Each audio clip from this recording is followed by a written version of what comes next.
আলহামদুলিল্লাহ, আল্লাহ পাকের মহান দরবারে লাখো কোটি শুকরিয়া যে আল্লাহ রাব্বুল ইজ্জত আমাদেরকে জুমার মতো পবিত্রতম দিনে আল্লাহ তাআলার কাছে পৃথিবীতে সবচেয়ে সম্মানিত স্থান, পবিত্রতম জায়গা, আল্লাহ তাআলার প্রিয়তম ঘর মসজিদে আসার বসা, জুমার পূর্বক্ষণে সংক্ষিপ্ত সময়ে দ্বীনি আলোচনা শোনা এবং বলার তৌফিক দান করেছেন।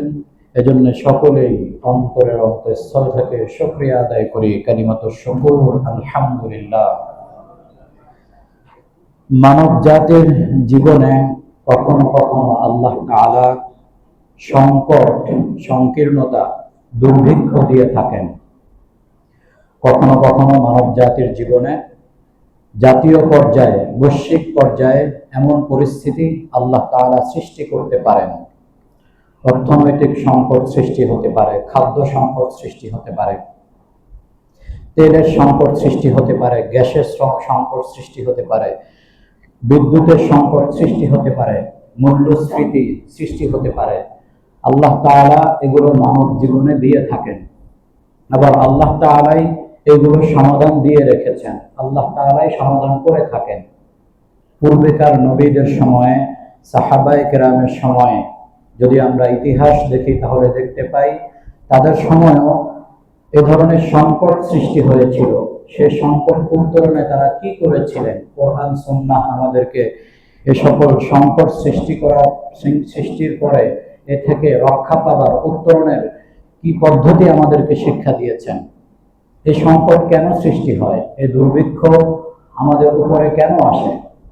এর অনেক কারণ উলামায়ে কেরাম উল্লেখ করেছেন। কেন এই সকল দুর্ভিক্ষ, এই সকল সামাজিক, পারিবারিক এবং রাষ্ট্রীয়, বৈশ্বিক সংকট সৃষ্টি হয়ে থাকে?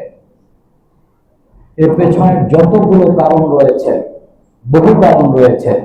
সব কারণ সব সময় হবে ব্যাপারটা এমন নয়।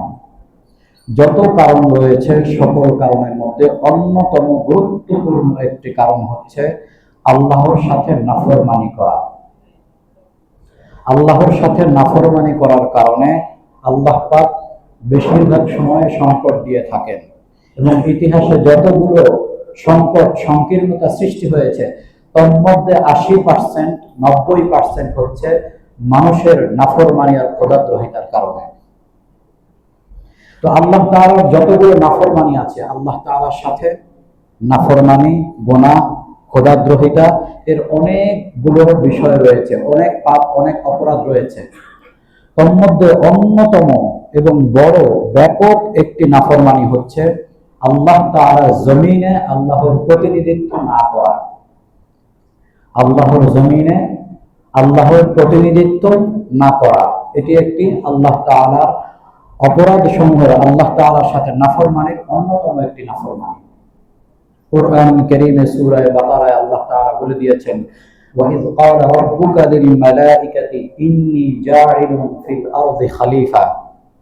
স্মরণ করুন, আপনার রব যখন ফেরেশতাদেরকে বলছেন যে আমি জমিনে আমার খলিফা সৃষ্টি করতে চাই। তো মানব জাতি হচ্ছে আল্লাহ তাআলার পক্ষ থেকে জমিনের খলিফা, আল্লাহ তাআলার পক্ষ থেকে প্রতিনিধি। তার দায়িত্ব হচ্ছে আল্লাহর পক্ষ থেকে এই অর্পিত প্রতিনিধিত্ব পালন করা। তো কোন জাতি, যদি কোন মুসলিম জাতি আদম আলাইহিস সালাম থেকে নিয়ে কিয়ামত পর্যন্ত যত নবীর অনুসারীগণ ছিলেন, তাদের কোন জাতি যদি এই প্রতিনিধিত্ব ভুলে যায়, এই প্রতিনিধিত্ব যথাযথভাবে পালন না করে, তাহলে সে আল্লাহ তাআলার সাথে নাফরমানি করলো। আল্লাহর জমিনে আল্লাহর হুকুম প্রতিষ্ঠিত থাকবে এবং সেই হুকুম প্রতিষ্ঠা করার দায়িত্ব হচ্ছে আল্লাহ তাআলার প্রতিনিধি যারা, তাদের।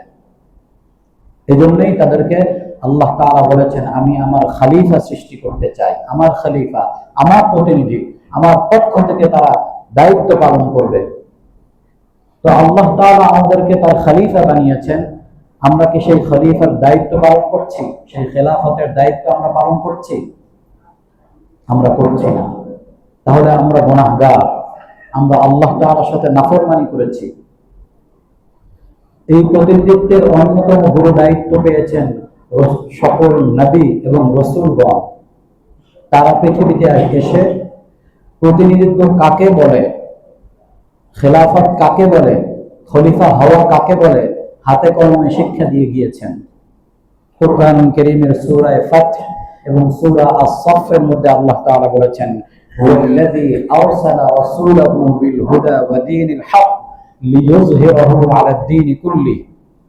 তিনি সেই সত্তা যিনি তার রাসূলকে প্রেরণ করেছেন হেদায়েত এবং হক সত্য দিন দিয়ে, যাতে তিনি তার দ্বীনকে সকল ধর্মের উপরে, সকল দ্বীনের উপরে বিজয় রূপে দেখতে পান। তিনি সকল ধর্ম, সকল দ্বীনের উপরে ইসলাম ধর্মকে বিজয়ী হিসেবে আল্লাহ তাআলা দেখতে পান। সেজন্য তিনি তার রাসূলকে হেদায়েত এবং সত্য দিন দিয়ে পৃথিবীতে প্রেরণ করেছেন। আর এই বিষয়টি প্রত্যেক নবী তার উম্মাহকে, তার হাওয়ারিনদেরকে, তার সাহাবীদেরকে শিক্ষা দিয়ে গিয়েছেন যে আল্লাহর জমিনে আল্লাহর খলিফা হয়ে তোমাদেরকে থাকতে হবে, আল্লাহর প্রতিনিধিত্ব পালন করতে হবে, আল্লাহর দ্বীনকে বিশ্বে বিজয় রূপে প্রমাণ করতে হবে, প্রতিষ্ঠিত করতে হবে। তো যতক্ষণ পর্যন্ত এটা না করবে ততক্ষণ পর্যন্ত প্রতিনিধিত্ব পালন করা হবে না, আল্লাহর খলিফা প্রকৃত অর্থে হওয়া হবে না। আর তখন তারা গুনাহগার হবে, তখন তারা আল্লাহ তাআলা নাফরমানি করে যাচ্ছে বলে পরিগণিত হবে। তো আল্লাহ তাআলা যে সংকট সৃষ্টি করে থাকেন, বিশ্বময় সংকট, সেই সংকট সৃষ্টি করার কারণ হচ্ছে আল্লাহ তাআলার সাথে নাফরমানি করা। আর আল্লাহর সাথে নাফরমানির অন্যতম গুরুত্বপূর্ণ ব্যাপক একটি নাফরমানি, বড় একটি অপরাধ হচ্ছে আল্লাহর প্রতিনিধিত্ব না করা। এখন এর সমাধান কি? কিভাবে আমরা এই অবস্থা থেকে উত্তরণ হতে পারবো? এই সংকট কিভাবে কেটে যাবে? এর সলিউশন কি? উলামায়ে কেরাম অনেক সলিউশন আমাদের সামনে প্রকাশ করেছেন। সবগুলো এই স্বল্প পরিসরে আলোচনা করা সম্ভব নয়। মাত্র 10টি বিষয় আলোচনা করব। ওমা তাওফীকি ইল্লা বিল্লাহ। আল্লাহ পাক আমাদের সকলকে আমল করার তৌফিক দান করেন। এই সংকট থেকে উত্তরণের সর্বপ্রথম পথ হচ্ছে তাওবা ও ইস্তিগফার করা। আল্লাহ তাআলার দরবারে কায় মনোবাক্যে অন্তরের অন্তঃস্থল থেকে তাওবা করা এবং ইস্তিগফার করা, যে আল্লাহ আমরা অপরাধ করে ফেলেছি, আপনার সাথে নাফরমানি করেছি, আপনার প্রতিনিধিত্ব পালন করিনি, আমরা ভুল করেছি, আমরা তাওবা করছি, দয়া করে আমাদের তাওবাকে কবুলের মঞ্জুর করে দিন। এভাবে আল্লাহ তাআলার দরবারে তাওবা করা এবং ইস্তিগফার করা, ইস্তিগফারের মাধ্যমে, ক্ষমা প্রার্থনার মাধ্যমে আল্লাহ তাআলা আমাদের তাওবা কবুল করবেন, আমাদেরকে ক্ষমা করে দিবেন। কারণ নূহ আলাইহিস সালামের সময় নূহ আলাইহিস সালাম তার জাতিকে এই কথাটি বলেছিলেন। সংকট দূরীকরণে নূহ আলাইহিস সালাম অন্যতম উদাহরণ পেশ করেছেন। কুরআন কারীমের সূরা নূহের 10 থেকে 12তম আয়াতে আল্লাহ পাক ঘোষণা করেছেন, নূহ আলাইহিস সালাম কি বলেছেন? ফাকুল তাস্তাগফিরু রাব্বাকুম ইন্নাহু কানা গাফফারা। আমি বলেছিলাম যে তোমরা আল্লাহ তাআলার কাছে ইস্তিগফার করো, ক্ষমা প্রার্থনা করো, নিঃসন্দেহে তিনি তোমাদের গুনাহ খাতা মাফ করে দিবেন। ইউরসিলিস সামাআ আলাইকুম বিদরারা, আসমান থেকে মুষলধারে তোমাদের উপর বৃষ্টি নাজিল করবেন। ওয়া ইউমদিদুকুম বিআমওয়ালিন ওয়া বানিন, এবং তোমাদের সন্তান, সন্ততি এবং তোমাদের সম্পত্তির মধ্যে আল্লাহ তাআলা বৃদ্ধি দান করবেন, সমৃদ্ধি দান করবেন। ওয়া জাআল লাকুম জান্নাত, তোমাদের জন্য আল্লাহ পাক বাগ বাগিচা সৃষ্টি করে দিবেন, ক্ষেত খামার সৃষ্টি করে দিবেন। ওয়া জাআল লাকুম আনহারা, তোমাদের জন্য আল্লাহ পাক পানির ব্যবস্থা করে দিবেন, নদী প্রবাহিত করে দিবেন, তোমাদের কোনো খরা থাকবে না, তোমাদের অনাবৃষ্টি থাকবে না, তোমাদের আল্লাহ তাআলা বরকত দান করবেন। তাহলে সংকট দূর করার সর্বপ্রথম সবক হচ্ছে আল্লাহ তাআলার দরবারে নাফরমানি থেকে তাওবা করা, ক্ষমা চাওয়া, আল্লাহ তাআলার দরবারে ইস্তিগফার করা। দ্বিতীয় হচ্ছে তাকওয়া অবলম্বন করা। তাকওয়া অবলম্বন করা। কুরআন কারীমে বিভিন্ন জায়গায় সংকট সমাধানের যে বিষয় আল্লাহ পাক উল্লেখ করেছেন, তার মধ্যে অন্যতম একটি গুরুত্বপূর্ণ আমল হচ্ছে তাকওয়া অবলম্বন করা। তাকওয়ার মাধ্যমে আল্লাহ তাআলা বড় বড় সংকট সমাধান করে দিয়েছেন, বড় বড় বিপদ উম্মতের উপর থেকে দূরীভূত করে দিয়েছেন। আর তাকওয়া অবলম্বনের সর্বনিম্ন স্তর হচ্ছে কবিরা গুনাহ থেকে নিজেকে রক্ষা করা। কবিরা গুনাহ থেকে, আল্লাহ তাআলার নাফরমানি থেকে নিজেকে পরহেজ করা, নিজেকে রক্ষা করা, এটি হচ্ছে তাকওয়ার 4টি স্তর রয়েছে। তার মধ্যে সর্বনিম্ন স্তর হচ্ছে গুনাহে কাবায়ের থেকে, কবিরা গুনাহ থেকে নিজেকে রক্ষা করা। প্রতিটি মুসলিম মাত্রই সে কবিরা গুনাহ থেকে নিজেকে রক্ষা করবে। যারা নিজেদেরকে কবিরা গুনাহ থেকে রক্ষা করতে পারে, আল্লাহ পাক তাদেরকে সগীরা গুনাহ থেকে এমনি এমনি মাফ করে দেন। তো এই জন্য তাকওয়া অবলম্বন করা, আল্লাহ তাআলার নাফরমানি, কবিরা গুনাহ থেকে নিজেকে রক্ষা করা। যদি কেউ এভাবে গুনাহ থেকে, কবিরা গুনাহ থেকে নিজেকে রক্ষা করতে পারে, তাকওয়া অবলম্বন করতে পারে, তাহলে আল্লাহ পাক কি করবেন? ওয়া মান ইয়াত্তাকিল্লাহা ইউকাফির আনহু সাইয়্যাতিহি। যদি কেউ আল্লাহ তাআলার সাথে তাকওয়া অবলম্বন করে, আল্লাহ পাক তার ছোটখাটো যে সগীরা গুনাহগুলো আছে সেগুলো মাফ করে দিবেন। ওয়া ইউযিম লাহু আজরা, এবং এর বিনিময়ে সে যে কষ্ট করে নাফরমানি থেকে বিরত থেকেছে, এর বিনিময়ে আল্লাহ তাআলা তাকে বিরাট পুরস্কার দান করবেন, তাকে মর্যাদা দান করবেন। সূরা তালাকের মধ্যে আল্লাহ তাআলা কয়েকটি আয়াতে এভাবে উল্লেখ করেছেন, ওয়া মান ইয়াত্তাকিল্লাহা ইয়াজআল লাহু মাখরাজা। যে ব্যক্তি তাকওয়া অবলম্বন করবে, পরহেজগারিতা অবলম্বন করবে, আল্লাহ পাক সংকট থেকে বের হওয়ার রাস্তা তাকে দেখিয়ে দিবেন, বের হওয়ার পথ তাকে জানিয়ে দিবেন। ওয়ারযুকহু মিন হাইসু লা ইয়াহতাসিব, এমন জায়গা থেকে আল্লাহ পাক তার রিজিকের ব্যবস্থা করবেন সে কল্পনাও করতে পারবে না, এমন ভাবে আল্লাহ পাক তার রিজিকের ব্যবস্থা করবেন। তৃতীয়ত আল্লাহ তাআলা তাকওয়ার ব্যাপারে বলেছেন সূরা তালাকের মধ্যে, ওয়া মান ইয়াত্তাকিল্লাহা ইয়াজআল লাহু মিন আমরিহি ইউসরা। যে ব্যক্তি তাকওয়া অবলম্বন করবে, আল্লাহ পাক তার সহজ কাজকে সহজ করে দিবেন। তো এটা, এই তাকওয়া অবলম্বন ব্যক্তিগত পর্যায়ে, পারিবারিক পর্যায়ে, সামাজিক পর্যায়ে, রাষ্ট্রীয় পর্যায়ে, জাতিগতভাবে সকলেই যদি এই তাকওয়া অবলম্বন করে, সকলেই যদি আল্লাহ তাআলার নাফরমানি থেকে নিজেদেরকে রক্ষা করে বাঁচিয়ে রাখে, তাহলে আল্লাহ পাক তাদের সংকট দূর করে দিবেন। আল্লাহ পাক তাদেরকে এমন জায়গা থেকে রিজিক দান করবেন তারা কল্পনাই করতে পারবে না।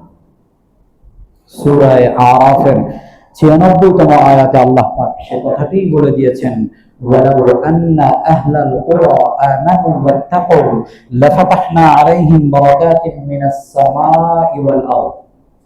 আল্লাহ তাআলা বলেন, যদি জনপদবাসীরা, এখানে আল্লাহ তাআলা কোনো ব্যক্তির কথা উল্লেখ করেননি, আল্লাহ তাআলা জনপদ উল্লেখ করেছেন। যদি কোনো জনপদবাসী, কোনো দেশের অধিবাসীরা ঈমান আনয়ন করে এবং পরিপূর্ণ তাকওয়া অবলম্বন করে, তাহলে আমি আসমান জমিনের বরকতের সকল দরজাসমূহ তাদের সামনে খুলে দেব। তাহলে যদি জনপদবাসীরা, কোন রাষ্ট্রের জনগণ আল্লাহ তাআলার নাফরমানি থেকে নিজেদেরকে রক্ষা করে, তাহলে আল্লাহ তাআলা সেই রাষ্ট্রের উপর থেকে সংকট দূর করে দিবেন, কোন ধরনের সংকট থাকবে না। আল্লাহ পাক তাদেরকে অঢেল সম্পত্তি দান করবেন। আল্লাহ পাক আসমান জমিনের সকল বরকতের দরজাসমূহ তাদের উপর খুলে দিবেন। তাহলে তাকওয়ার সর্বনিম্ন স্তর হচ্ছে নাফরমানি থেকে, কবিরা গুনাহ থেকে বিরত থাকা। কমপক্ষে এই স্তরে জাতিগতভাবে, রাষ্ট্রীয়ভাবে আমাদেরকে থাকতে হবে।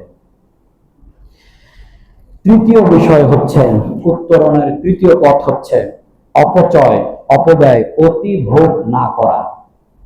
যখন সংকট ঘনীভূত হয়, সংকট সন্নিকটে হয়, তখন দায়িত্ব হচ্ছে অতি ভোগ না করা। অপচয় তো নিষেধ, আগে থেকেই এটা কোরআন সুন্নাহে নিষিদ্ধ। কোন সম্পদ হালাল হলেও অতিরিক্ত ব্যবহার করা হচ্ছে অপচয় করা, ইসরাফ করা, এটা নিষেধ। কুরআন কারীমে সূরা আরাফের 31তম আয়াতে আল্লাহ তাআলা বলে দিয়েছেন, ওয়ালা তুসরিফু, তোমরা অপচয় করো না, ইন্নাহু লা ইউহিব্বুল মুসরিফিন, আল্লাহ তাআলা অপচয়কারীদেরকে পছন্দ করেন না। আরেকটি হচ্ছে অপব্যয়, অর্থাৎ গুনাহের কাজে সম্পদ ব্যয় করা, পাপের পথে সম্পত্তি খরচ করা, এটাকে বলা হয়ে থাকে অপব্যয়। এটাও হারাম। তো যখন পরিস্থিতি নাজুক হবে, তখন তো এই ধরনের গুনাহের কাজে লিপ্ত হওয়ার প্রশ্নই ওঠে না। ওয়ালা তুবাযজির তাবযীরা ইন্নাল মুবাযযিরিনা কানু ইখওয়ানাশ শায়াতিন, সূরা বনী ইসরাঈল আল্লাহ তাআলা বলে দিয়েছেন, তোমরা অপব্যয় করো না, নিঃসন্দেহে অপব্যয়কারীরা হচ্ছে শয়তানের ভাই। তোমরা অতি ভোগ করতে যেও না, যখন তোমাদের সংকটকালীন সময় সন্নিকটে হয় তখন তোমরা কিভাবে রুটি ভোগ করতে যাও, যে ধরনের ভোগ করার প্রয়োজন নেই, বিভিন্ন খাদ্য রসিকতা, বিভিন্ন আইটেম তৈরি করা, বিভিন্ন সময়ে খাদ্যের পেছনে পয়সা খরচ করা, হোটেল, রেস্তোরাঁ, ক্যাফে, বুফেতে সম্পদ নষ্ট করা, পয়সা খরচ করা, খাদ্য নষ্ট করা, এটা কখনোই উচিত নয়।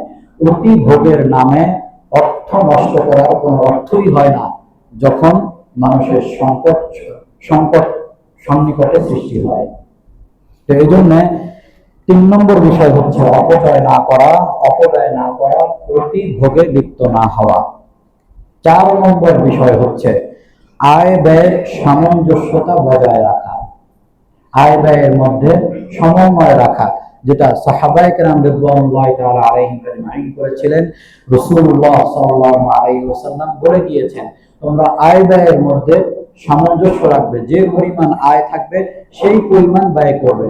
এমনটা না হয়ে থাকে যে আয় করলাম শুরুতেই বা 3-4 মাসের 3-4 দিনের মধ্যে সব শেষ করে ফেললাম, এরপরে টানাপোড়েনের মধ্যে সংসার চলতে থাকলো, মাসের শেষ পর্যায়ে এসে আবার ঋণ করলাম, পরবর্তী মাসে গিয়ে সেই ঋণ আদায় করলাম, আবার বেতন পেয়ে আবার শেষ করে দিলাম।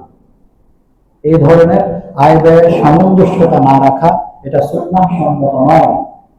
রাসূল সাল্লাল্লাহু আলাইহি ওয়াসাল্লাম বলে গিয়েছেন, মুসনাদ আহমদ শরীফের হাদিস, মা আলা মান ইকতাসাদা, সে কখনোই অভাবগ্রস্ত হবে না যে আয় ব্যয়ের মধ্যে সামঞ্জস্য বজায় রাখে।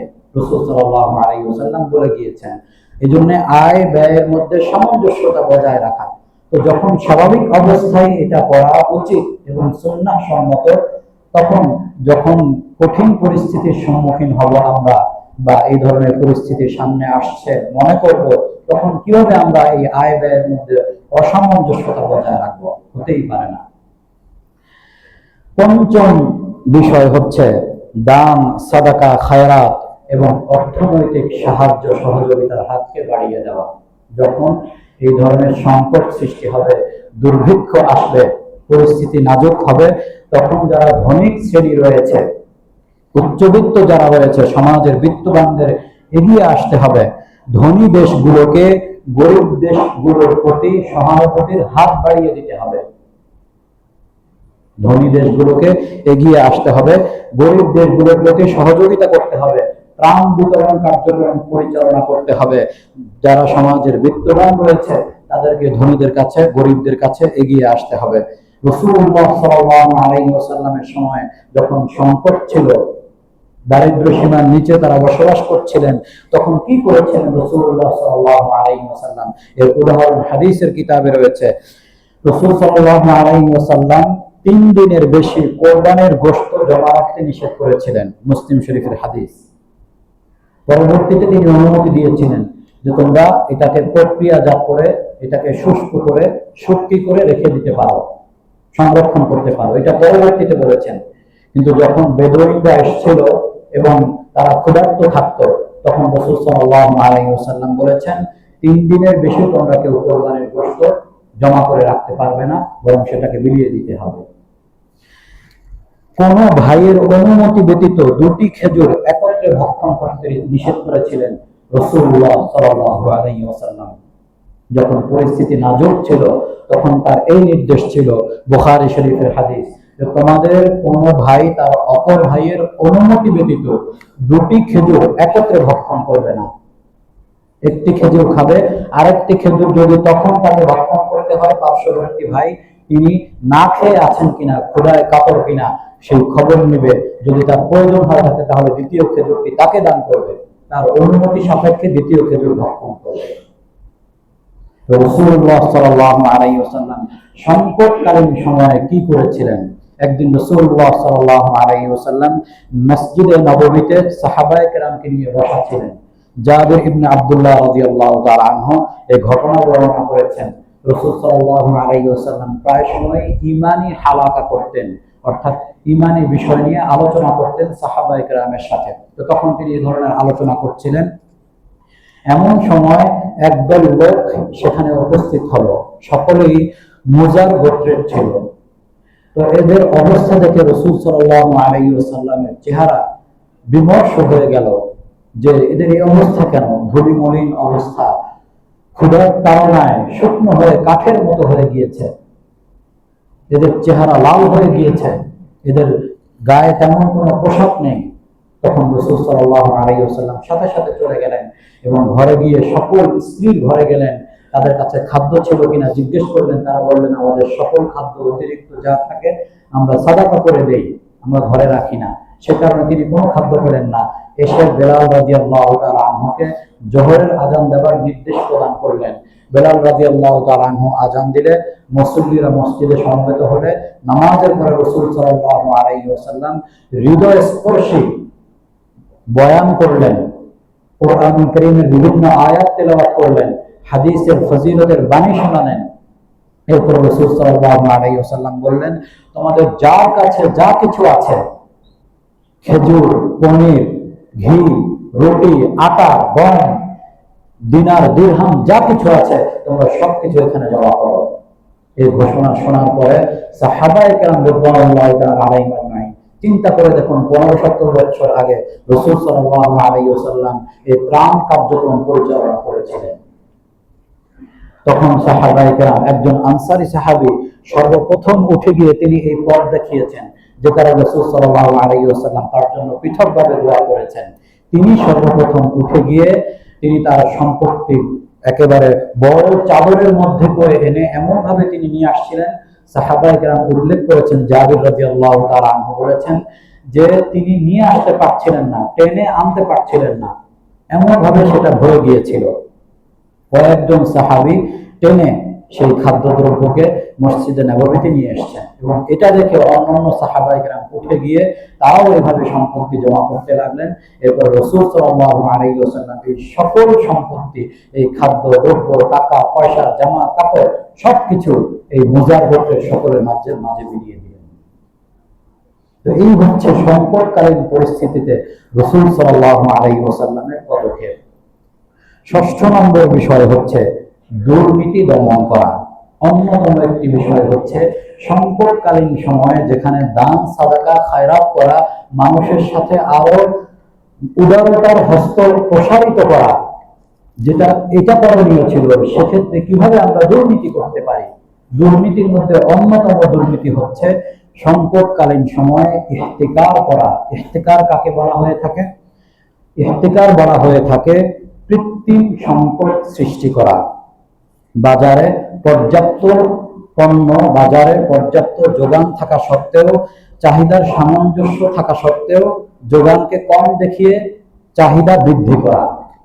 বাজারে যোগান এবং চাহিদার সামঞ্জস্য রয়েছে, এত সত্ত্বেও ইচ্ছাকৃতভাবে এই যোগানকে কম দেখিয়ে চাহিদা বৃদ্ধি করা, যাতে পরবর্তীতে এর মাধ্যমে মূল্যস্ফীতি হয় এবং পণ্যের মূল্য বৃদ্ধি হয় এবং এর মাধ্যমে সরকারকে বাধ্য করা যায়, সরকার বাধ্য হয়ে পণ্যের মূল্য বৃদ্ধি করবে। তো এটাকে বলা হয়ে থাকে সিন্ডিকেট করা, ইহতিকার করা, কৃত্রিম সংকট সৃষ্টি করা। মজুদ পরিপূর্ণ থাকা সত্ত্বেও ইচ্ছাকৃতভাবে বাজারে সংকট সৃষ্টি করে সাধারণ মানুষের মধ্যে হাহাকার পরিস্থিতি সৃষ্টি করা। তেল পাওয়া যাচ্ছে না, গ্যাস পাওয়া যাচ্ছে না, সিলিন্ডার পাওয়া যাচ্ছে না, সংকট সৃষ্টি হচ্ছে। তো যদি এটা কেউ মজুদদারি করে থাকে, তেলকে মজুদদারি করলো, যে কারণে জ্বালানি সংকট সৃষ্টি হলো, এই পরিমাণ জ্বালানি সংকট সৃষ্টি হওয়ার কথা ছিল না, কিন্তু মজুদদারি করার কারণে জ্বালানি, সেটা ব্যক্তিগত পর্যায়ে হতে পারে বা সমষ্টিগত পর্যায়ে হতে পারে, যেভাবেই হোক না কেন, মজুদদারি করার কারণে, ইহতিকার করার কারণে এই পরিস্থিতি সৃষ্টি হয়েছে। দ্বিতীয়ত হচ্ছে, যদি কোনো ফিলিং স্টেশনের, কোনো পাম্পের মালিক যদি এই ধরনের পরিস্থিতি ইচ্ছাকৃতভাবে সৃষ্টি করে থাকে যে আমরা সকল মালিক মিলে সিন্ডিকেট করব, যে আমরা তেল বিক্রি করবো না বা এই পরিমাণ দৈনিক বিক্রি করব, এর বেশি বিক্রি করব না, তেল মজুদ থাকা সত্ত্বেও এটাকে আমরা আরো বেশি মজুদ করে রাখবো, যাতে করে সরকার বাধ্য হয় তেলের দাম বৃদ্ধি করতে। এমনটা যদি কোনো রাষ্ট্রে হয়ে থাকে তাহলে সকলেই গুনাহগার হবে। যে সকল সিন্ডিকেটকারীরা, যে সকল মালিক পক্ষরা এই ধরনের কাজ করবে, তারা সকলেই গুনাহগার হবে, কারণ তারা গরিবের রক্ত চুষে সম্পত্তি আদায় করছে। গরিবের কষ্ট করা সম্পত্তি। এই কঠিন পরিস্থিতিতে যখন উদারতা দেখানো উচিত ছিল, সেটা না করে বরং আরো এই কঠিন পরিস্থিতিকে পুঁজি করে তারা আরো ইহতিকার করে তারা এই সিন্ডিকেট করে মানুষকে কষ্ট দিয়েছে। সেটা যে কোনো পণ্যের ক্ষেত্রেই হতে পারে, গ্যাসের ক্ষেত্রে হতে পারে, জ্বালানির ক্ষেত্রে হতে পারে, বিদ্যুতের ক্ষেত্রে হতে পারে, নিত্য প্রয়োজনীয় দ্রব্যের ক্ষেত্রে হতে পারে। এই জাতীয় কাজ যদি কেউ করে থাকে তাহলে সে গুনাহগার হবে। এজন্যই দুর্নীতি দমন করা এটি একটি রাষ্ট্রীয় দায়িত্ব। সপ্তম বিষয় হচ্ছে রাষ্ট্রীয় অব্যবস্থাপনা দূর করা। সংকট দূর করার অন্যতম বিষয় হচ্ছে রাষ্ট্রীয় অব্যবস্থাপনা দূর করা। যদি কোথাও রাষ্ট্রীয় ব্যবস্থাপনা থেকে থাকে যে কারণে এই সংকট দূর হচ্ছে না, সেটা খুঁজে বের করে এর ব্যবস্থা গ্রহণ করা। এর অনেক উদাহরণ রয়েছে। হযরত ওমর ইবনে খাত্তাব রাদিয়াল্লাহু তাআলা আনহুর সময়, খলিফাতুল মুসলিমিন, তিনি তার খেলাফতের সময় 18 হিজরিতে মদিনা এবং পার্শ্ববর্তী অঞ্চলে দীর্ঘ অনাবৃষ্টির কারণে ভয়াবহ খরা দেখা দিয়েছিল, দুর্ভিক্ষ দেখা দিয়েছিল ওমর ইবনে খাত্তাব রাদিয়াল্লাহু তাআলা আনহুর সময়। এজন্য এটাকে বলা হয়ে থাকে আমুর রামবা, অর্থাৎ ধূসর বর্ণ, অর্থাৎ মাটি ফেটে চৌচির হয়ে ছাই বর্ণ হয়েছিল, আর বাতাসে সেটাতে উড়ে যেত আর তখন ধূসর বর্ণ হতো। সেই কারণে সেই বছরটিকে বলা হয়ে থাকে ধূসর বর্ষ। কি পরিস্থিতি সৃষ্টি হয়েছিল চিন্তা করে দেখুন। গ্রামাঞ্চল থেকে বেদুইনরা মদিনায় ভিড় করত খাদ্যের জন্য, এমনকি রাষ্ট্রীয় কোষাগারের সামনে তারা ভিড় করে থাকতো। বনের জন্তু জানোয়াররা লোকালয়ে চলে এসেছিল ক্ষুধার তাড়নায়। এমন পরিস্থিতি সৃষ্টি হয়েছিল। ওমর ইবনে খাত্তাব রাদিয়াল্লাহু তাআলা আনহু তখন কি করেছিলেন? তিনি যে খাদ্য খেতেন, তিনি সেই খাদ্য ত্যাগ করেছিলেন। তিনি প্রতিদিন ঘি, মধু, দুধ এবং রুটি ভক্ষণ করতেন। তিনি তখন বলেছিলেন, যতক্ষণ পর্যন্ত আমার রাজ্যের মানুষ এই খাদ্য গ্রহণ করতে না পারবে ততক্ষণ পর্যন্ত ওমরের মুখে এই খাদ্য কখনো উঠবে না। দীর্ঘ 9 মাস পর্যন্ত তিনি জাইতুন এবং সিরকা জাতীয় খাদ্য গ্রহণ করেছেন। তিনি কোনো ঘি, দুধ, পনির, কোনো দামি কোনো খাদ্য, মূল্যবান কোনো খাদ্য তিনি মুখে উঠাননি। তিনি বলেছেন, আমি যদি তাদের কষ্ট অনুভব না করি, আমি যদি সেই ধরনের খাদ্য গ্রহণ না করি, তাহলে তাদের কষ্ট আমি অনুভব করতে পারবো না। সে কারণে আমি ইচ্ছাকৃতভাবে হলেও আমি সেই খাদ্য গ্রহণ করব। অথচ তার জন্য সেই খাদ্য মজুদ ছিল, এত সত্ত্বেও তিনি হলফ করেছেন, কসম করেছেন যে আমি যতক্ষণ পর্যন্ত আমার জাতি এই খাদ্য গ্রহণ করতে না পারবে ততক্ষণ পর্যন্ত আমি কোনো ভালো খাদ্য আমার মুখে উঠাবো না। এই ছিল ওমর ইবনে খাত্তাব রাদিয়াল্লাহু তাআলা আনহুর অবস্থা। আমাদের বর্তমান সময়ের রাষ্ট্রপ্রধানদের জন্য বড় শিক্ষা রয়েছে ওমর ইবনে খাত্তাব রাদিয়াল্লাহু তাআলা আনহুর সেই জীবনী থেকে। তার সময়ে তিনি কি করেছিলেন? বাইতুল মাল, রাষ্ট্রীয় কোষাগার পুরোপুরি জনগণের জন্য উন্মুক্ত করে দিয়েছিলেন। অন্য সময়ে তিনি সেটাকে জমা করে রাখতেন, তিনি কোনো জমা রাখেননি। পুরো রাষ্ট্রীয় কোষাগার জনগণের জন্য উন্মুক্ত করে দিয়েছেন। এরপরে দ্বিতীয় কাজ করেছিলেন, বসরা, মিশর এবং সিরিয়ার গভর্নরদের কাছে খাদ্য সহায়তা চেয়ে তিনি পত্র প্রেরণ করেছিলেন। এবং তিনি সেই সময় যারা গভর্নর ছিলেন, আমর ইবনে আস রাদিয়াল্লাহু তাআলা আনহু, সাআদ ইবনে আবি ওয়াক্কাস রাদিয়াল্লাহু তাআলা আনহু, এই যে সাহাবায়ে কেরাম ছিলেন মিশরে, বসরায়, সিরিয়ায়, তারা ওমর ইবনে খাত্তাব রাদিয়াল্লাহু তাআলা আনহুর চিঠি পেয়ে তারা হাজার হাজার উট বোঝাই করে মদিনায় খাদ্য প্রেরণ করেছিলেন। এবং মদিনায় ওমর ইবনে খাত্তাব রাদিয়াল্লাহু তাআলা আনহু কি করেছেন? সেই খাদ্য তিনি মদিনায় বিতরণ করেননি, সময় শেষ হয়ে গিয়েছে। মদিনায় তিনি বিতরণ করেননি। তিনি যা করেছিলেন, মদিনায় নিরাপত্তা সংকট যেন সৃষ্টি না হয়, সকলেই মদিনায় একত্রিত হলে নিরাপত্তা সংকট সৃষ্টি হবে, সেজন্য তিনি কি করেছিলেন? তাদেরকে ঘোষণা করলেন, তোমরা যার যার নিজ নিজ এলাকায় চলে যাও, খাদ্য তোমাদের কাছে পৌঁছে যাবে। এজন্য তিনি করেছেন খাদ্য বিতরণে বিশেষ লোকবল এবং তাদেরকে প্রশিক্ষণ দিয়েছেন। এই ত্রাণ বিতরণ কিভাবে করবে, বিশেষ লোকবল নিয়োগ করে তাদেরকে প্রশিক্ষণ দিয়েছেন। এবং তিনি যা করেছিলেন চিন্তা করে দেখুন, সেই সময় এতটা সূক্ষ্ম চিন্তা কিভাবে করলেন তিনি? প্রত্যেক পরিবারের সদস্য সংখ্যা অনুযায়ী অঞ্চল ভিত্তিক মাসিক ভিত্তিতে শুষ্ক খাদ্য সরবরাহ করেছেন তিনি। প্রত্যেক পরিবারের সদস্য কতজন আছে সেটা আগে লিস্ট করেছেন। এরপরে অঞ্চল, কোন অঞ্চলে কি পরিমাণ দিতে হবে, এরপরে মাসিক এই পরিবারের মাসিক কি পরিমাণ শুষ্ক খাদ্যের প্রয়োজন হবে, এইভাবে তিনি এক একটি পোটলা তৈরি করেছেন। আমরা কি করি, আমরা একইভাবে এগুলো তৈরি করে, কোনো পরিবারে একটা বাচ্চা রয়েছে, কোনো পরিবারে 10টা বাচ্চা রয়েছে, সকলকে একইভাবে দিচ্ছি। ওমর ইবনে খাত্তাব রাদিয়াল্লাহু তাআলা সেটা করেননি। তো এইভাবে তিনি খাদ্য বিতরণ করেছিলেন।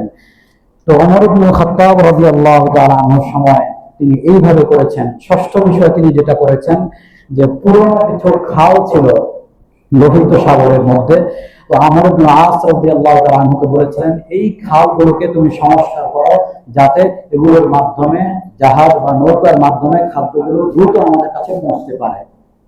তখন তিনি এই খালগুলো সংস্কার করেন, এর মাধ্যমে খাদ্য দ্রুত পৌঁছে যায়। 7ম নম্বর কাজ করেছিলেন, অনাবাদী জমিগুলোকে তিনি আবাদ করার নির্দেশ প্রদান করেছিলেন। কোনো অনাবাদী জমি, কারো কাছে কোনো জমি খালি থাকতে পারবে না, সকল জমি যেন আবাদ করা হয়ে থাকে। এভাবে ওমর ইবনে খাত্তাব রাদিয়াল্লাহু তাআলা আনহু দায়িত্ব পালন করেছেন। এরপরে 8ম নম্বর বিষয় বলে শেষ করে দিচ্ছি, আগাম এবং অগ্রিম পরিকল্পনা গ্রহণ করা, যার বাস্তব উদাহরণ ইউসুফ আলাইহিস সালামের ঘটনায় পাওয়া যায়।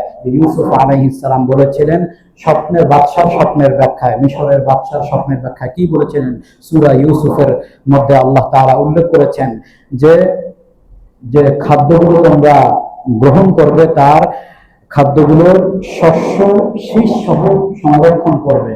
এভাবে 7 বছর তোমরা সংরক্ষণ করবে, এরপরে 7 বছর দুর্ভিক্ষ আসবে, তখন তোমরা সেই সংরক্ষণকৃত শস্যগুলো ভক্ষণ করবে। তো ইউসুফ আলাইহিস সালামের সেই ঘটনা থেকে অগ্রিম পরিকল্পনা গ্রহণ করার এই বিষয়টি পরিপূর্ণরূপে বোঝা যায়। 9ম বিষয় হচ্ছে ধৈর্যের সাথে, সবরের সাথে পরিস্থিতি মোকাবেলা করা। 10ম এবং সর্বশেষ বিষয় হচ্ছে আল্লাহ তাআলার দরবারে কায়ে মনোবাক্যে দোয়া করা। রাসূলুল্লাহ সাল্লাল্লাহু আলাইহি ওয়াসাল্লামের সময় মদিনাতুল মুনাওয়ারা, মদিনা এলাকায় 1 মাস যাবত বৃষ্টি হয়েছিল। সাহাবায়ে কেরাম দোয়া করতে বলেছিলেন, রাসূল সাল্লাল্লাহু আলাইহি ওয়াসাল্লাম দোয়া করেছেন, আল্লাহুম্মা হাওয়ালাইনা ওয়ালা আলাইনা, আয় আল্লাহ আমাদের উপর নয়, আমাদের আশেপাশের অঞ্চলে। এই দোয়া করার সাথে সাথে আল্লাহ পাক বৃষ্টিকে বন্ধ করে দেন। সেই বৃষ্টির কারণে তাদের সকল সম্পত্তি, ক্ষেত খামার, তাদের সকল বাগানগুলো নষ্ট হয়ে গিয়েছিল, খাদ্য সংকটে পড়েছিল।